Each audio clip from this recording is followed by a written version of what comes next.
This is مرض يعني مرض من الأمراض, one of the diseases that affect the Prophet ﷺ, and the Nabi ﷺ, he's bashar, he's a human being, can affected by any type of the diseases. So he used to have headache. Actually he died from the temperature, يعني الحمى. النبي صلى الله عليه وسلم. And we know in Uhud, he fell down and his head was injured.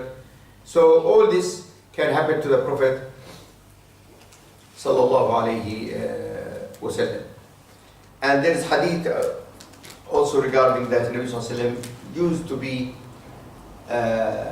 affected by the diseases. In Sahih عن أبي سعيد الخدري أن جبريل أتى النبي صلى الله عليه وسلم فقال يا محمد اشتكيت؟ فقال نعم. فقال بسم الله أرقيك من كل شيء يؤذيك ومن شر كل نفس أو عين حاسد الله يشفيك بسم الله أرقيك. So Jibreel came to Muhammad صلى الله عليه وسلم and he said to him, are you complaining from pain, disease? He said yes. He said بسم الله أرقيك, in the name of Allah subhanahu wa ta'ala I cure you من كل شيء يؤذيك, from everything that harms you, من شر كل نفس, from the evil of every soul, أو عين حاسد, or the eye, the evil eye. Allah yashfik, I pray to Allah subhanahu wa ta'ala to cure you. Bismillah atiq, in the name of Allah subhanahu wa ta'ala I made ruqya to you. So Jibreel made this and the Nabi sallallahu alayhi wa sallam was cured sallallahu alayhi wa ala alihi wa sallam. And when we say this, that it is nothing to do with the kafirs. They try to say that Muhammad sallallahu alayhi wasallam, I mean the kafirs accused him that he is sahir or mashur. Because the kafirs, they said about the Prophet sallallahu alayhi wasallam that he is sahir, and they said mashur. إن تتبعون إلا رجل مسحورا, you are only following a man, he affected by sahar, so all the time, or a man he's sahar himself, he's magicians. And Allah subhanahu wa ta'ala, he refuted both of all of this, that he's not a sahar himself sallallahu alayhi wa sallam, and he's not mashur, that he's possessed and all the actions that he's doing because of this. Now, السحر, brothers and sisters, does it have a reality? Is the sihr real, or it is something not real? Allah subhanahu wa ta'ala mentioned السحر in the Quran in many places. One of them, he mentioned it in surat al-Baqarah, when he said واتبعوا ما تتلو الشياطين على ملك سليمان وما كفر سليمان ولكن الشياطين كفروا يعلمون الناس السحر وما أنزل على الملكين بابل هاروت وماروت. So in this ayah in Surah Al-Baqarah, he mentioned that the Jews, they were saying about Sulaiman that he was teaching the people sihr, and Allah subhanahu wa ta'ala said no, Sulaiman didn't do that. He said وما كفر سليمان. He linked doing the sihr to kufr والعياذ بالله. He said وما كفر سليمان ولكن الشياطين كفروا. What they are doing, يعلمون الناس السحر. So Allah subhanahu wa ta'ala said in this ayah that shayateen, they are the people who are, or the creatures who are doing the sihr. Why Allah subhanahu wa ta'ala mentioned this? I'll say this again. Because you'll find some people spreading a lie about Sulaiman alayhi salam, that he used to have books and it is under his chair, and he used to control all these jinn by these books. So what they are saying, the Jews, and unfortunately some Muslims who are carrying some of these narrations, they are saying Sulaiman used to control the jinn and ask them to do all the tasks. How he used to do this? He has books of sihr under his chair. This is their narration. And they are saying, when Sulaiman died, then the shayateen came and took these books and tried to do what they like. And this is not true at all. Because Sulaiman alayhi salam was controlling the jinn by Allah's will, not by sihr. How a prophet will do sihr? So Allah subhanahu wa ta'ala said here, وَمَا كَفَرَ Sulaiman. Sulaiman didn't do with sihr at all. And in the story of Musa we'll find the same. We'll find when Musa alayhi salam came to Fir'aun and showed him the snake and became a snake. Fir'aun, he thought this is sihr. And he brought all the magicians. So when they brought all their robes and all their sticks, and the people, they thought it is snakes, then Allah subhanahu wa ta'ala asked Musa to just throw the stick. فَإِذَا هِيَ تَلْقَفُ مَا يَفِكُونَ. So it collected all what they claimed. So the magicians, they know what they are doing. They know what they are doing is magic. It's not real. So when they saw the stick, what did it do? They know, oh, this is not sihr. This is the truth. This is why they prostrated and became the first believers. So Allah subhanahu wa ta'ala, when he spoke about Musa alayhi salam, he mentioned that فَخُيِّلَ إِلَيْهِ مِنْ سِحْرِهِمْ أَنَّهَا تَسْعَى. And this type of the sihr, this one type. And this type that they call it khifat al-yad, that the hands played with something to do with the brain and the eye. So there is part of the seconds between the eye and the brain. And they play on this time to make you think what they are saying is true. Actually, it's not true. Maybe you've seen, I've seen myself, a person, bringing 20 pounds, cut it into halves, then after that, do like this, then it becomes 2 tenths. Yeah. So, this is not sihr. This is what they call it, بالعربي, خفة, that he is playing with this time between the eyes and because the person himself explained this, what he is doing. And there is many things, and there is people, their life, their job is this. This is what they do, and they're making their money, and you'll find 1,000 people there clapping for them, mashallah, you're great thing. They know what they are doing this thing, because I've seen, he is cutting the head, show you the head moving, and then bring it back. And obviously you believe that this cannot happen. How a person with the head will move and come back? He cannot bring people to that. But all of this, as I said, they're lying. And this is type of the sihr, which is, you will see, which Allah subhanahu wa ta'ala said, خُيِّلَ إِلَيْهِ مِنْ سِحْرِهِ أَنَّهَا تَسْعَى. And Allah subhanahu wa ta'ala mentioned this in the Quran again. He said, سَحَرُوا أَعْيُنَ النَّاسِ. So they affected the eyes of the people, that they thought this. Ibn Abi Kathir saying, there is type of sihr that they are doing, these people doing games.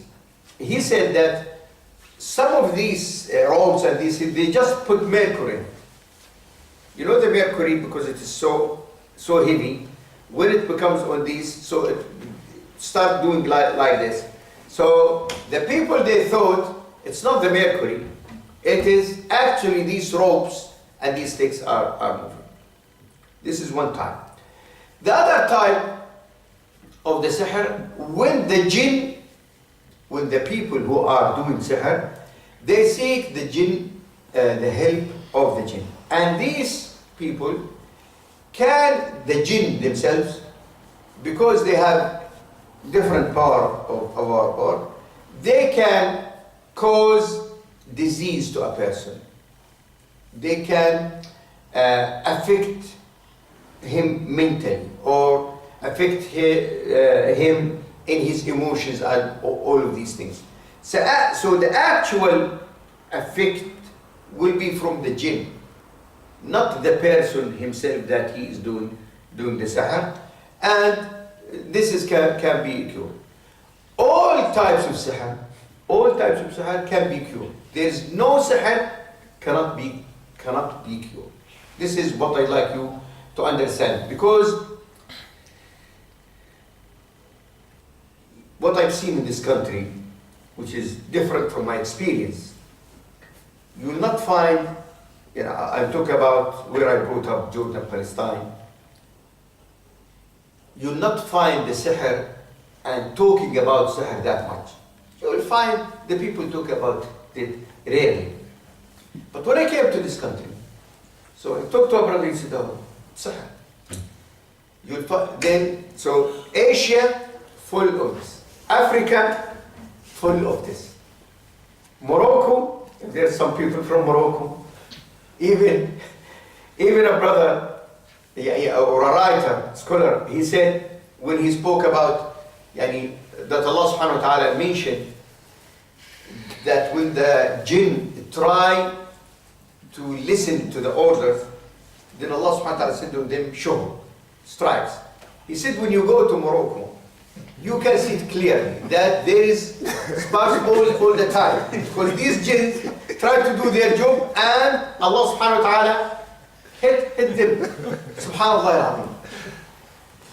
So what I like to say, brothers, there is no sihr cannot be cured. Everyone can be cured. But to cure it, you have to do the following. The first thing, ask someone who has the knowledge about it. Because not everyone can deal with these matters. The one, he has to have enough knowledge, because it is a knowledge.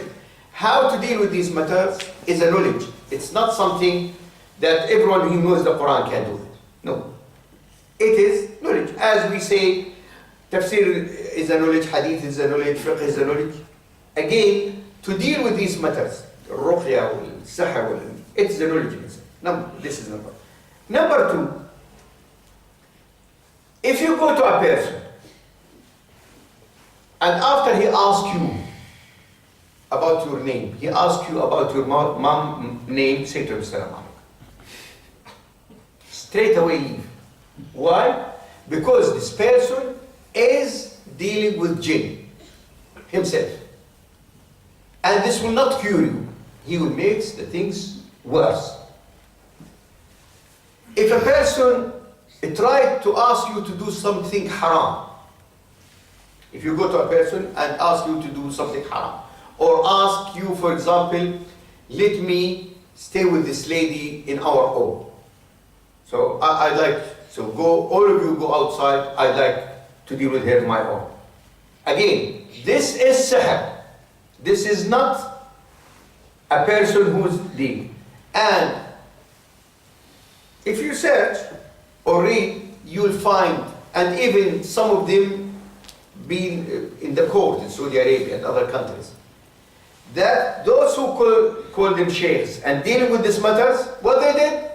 They committed zina with these ladies.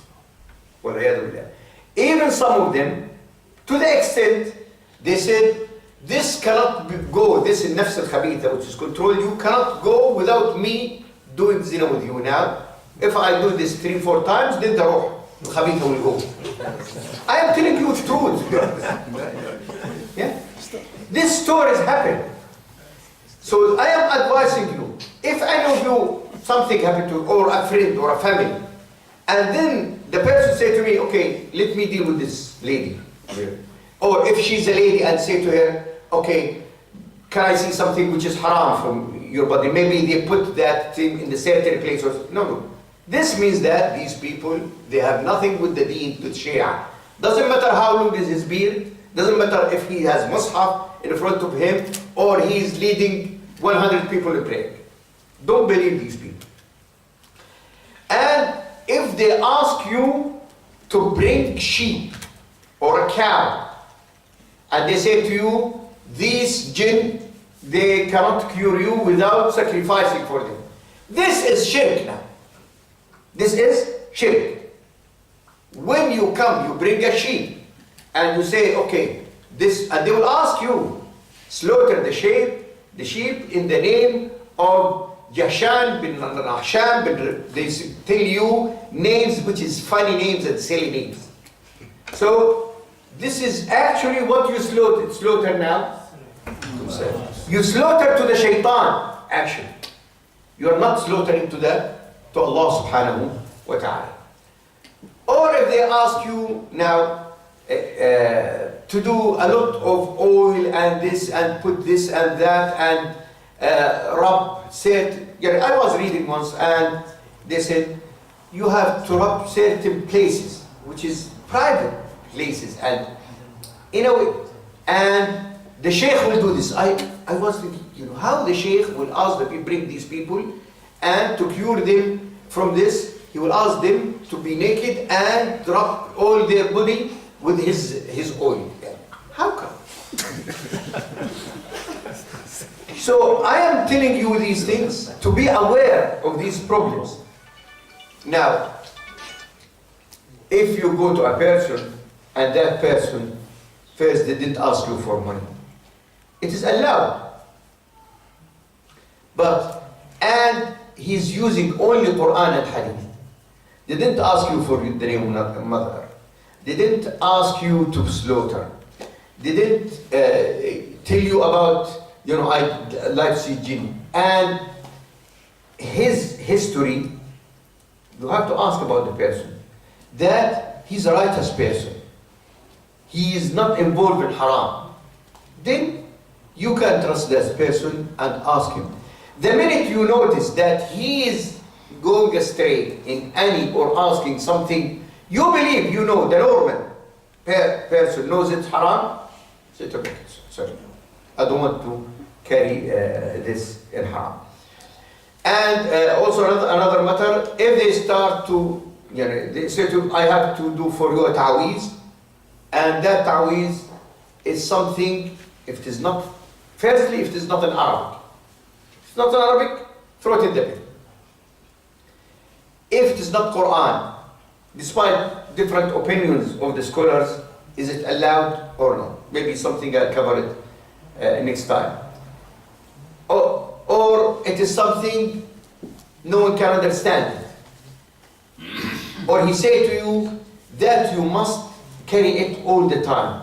No, this is not ta'wud. No, this is something else. Most of the scholars, they are saying, I'll take 2-3 minutes from the Maghrib time just to finish this. The ta'wid, brothers. It is allowed for children,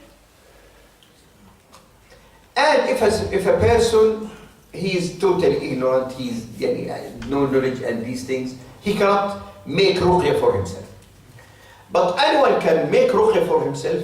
There is no need to ta'wud. Because what's the point of putting Surat al-Ikhlas here if I can read the Surat al-Ikhlas?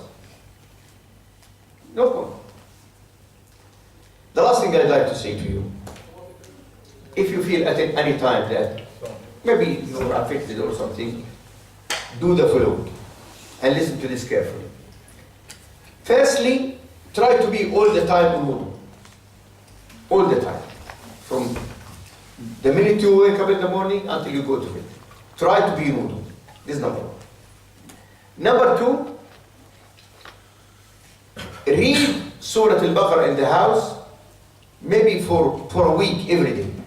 The Nabi Sallallahu Alaihi Wasallam, he said, if you read it for 3 days, 1 day, it will protect the house for 3 days. But my advice, read Surah Al-Baqarah, or if you cannot read it, play it every day in the house. Because the Nabi Sallallahu Alaihi Wasallam, he said, وَلَا تَسْتَطِيعُهَا الْبَقَرَةِ, that the jinn, the shayateen, cannot defeat Surah Al-Baqarah. Surah Al-Baqarah is a defeat for them. Number 3, do the adhkar in the morning and in the evening, and it's available. So the adhkar available in a book, available in apps, in all, if it's Android or Apple or the internet, available. So al-adhkar, keep the adhkar in the morning and the evening. And when you go to bed, again, do adhkar al-nawm, and try to be away from the haram. Do a lot of istighfar. And you can do the ruqya on yourself. Now, the ruqya, it's available again on the internet. And if you find it difficult to read it, then there is many recording by great sheikhs. You'll find by Al-Ghamdi, by Sudais, by Shreem, by what's his name, the Kuwaiti one, Mushari.